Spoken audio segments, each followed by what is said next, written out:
Hey guys, what's going on? Ken Rayder here for Rayder Sports. How are we doing tonight? We are talking about brackets. This is day one of the NCAA tournament, my Christmas. Last year, my day one was actually pretty good. You guys can go and see the Raydertology videos on that if you guys want to see how I did last year.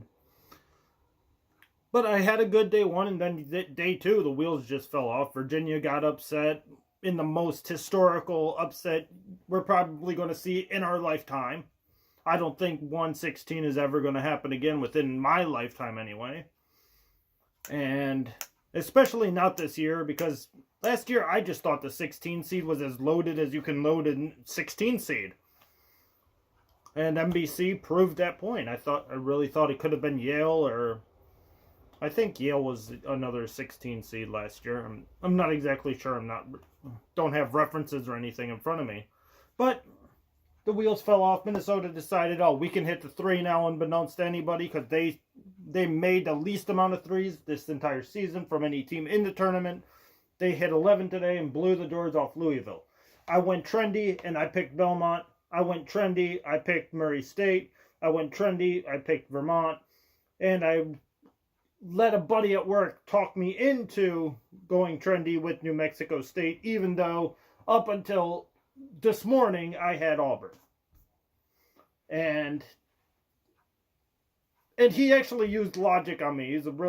He's another stat head like I am, and he said I look too. He said he doesn't look as deep in the free throw percentage as somebody else would, because teams who shoot the three ball will make up that extra point in threes instead of twos. So if you miss a free throw and you hit a three, that's still three instead of the other team going down and getting twos. And he was pretty much right, except for the fact that New Mexico State missed two of their three free throws at the end of the game, which when they were down two, if they would have hit all three of those free throws, 3 you win, two you tie, and we go into overtime. There was like 1 second left. They weren't good.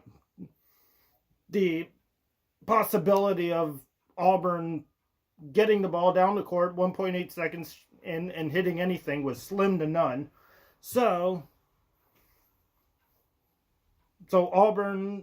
pretty much free throws came down to it.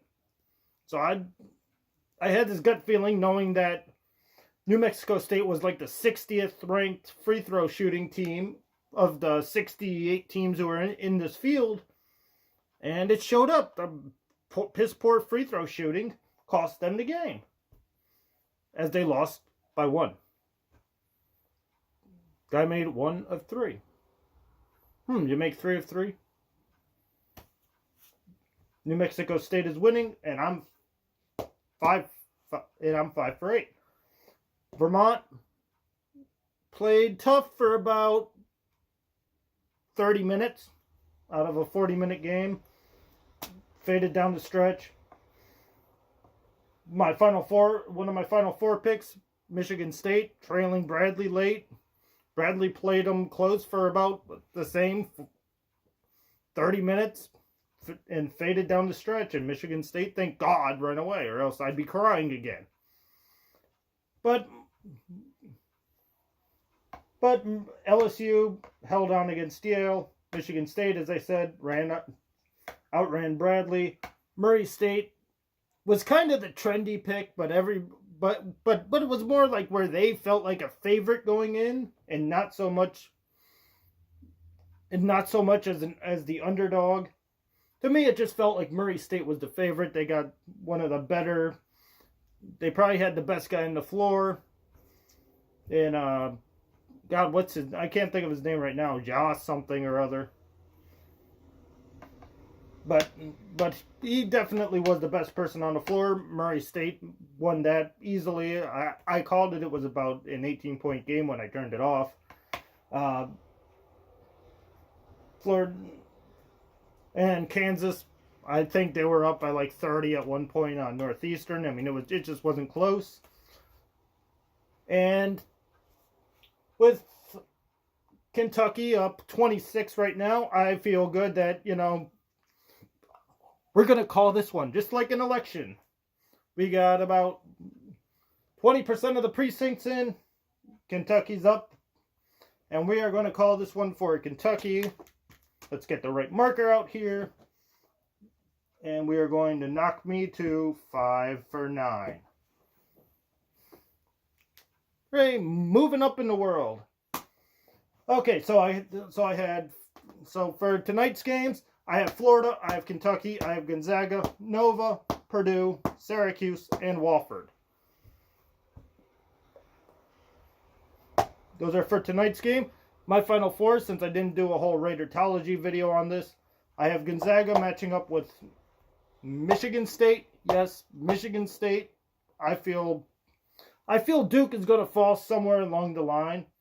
You just can't run. The difference of Zion Williams being there and Zion Williams not being there was too drastic for me to feel like that. Like even Zion Williams being back is going to really matter much as the competition gets bigger and bigger and bigger, and the season goes on, and the tournament goes on and on and on.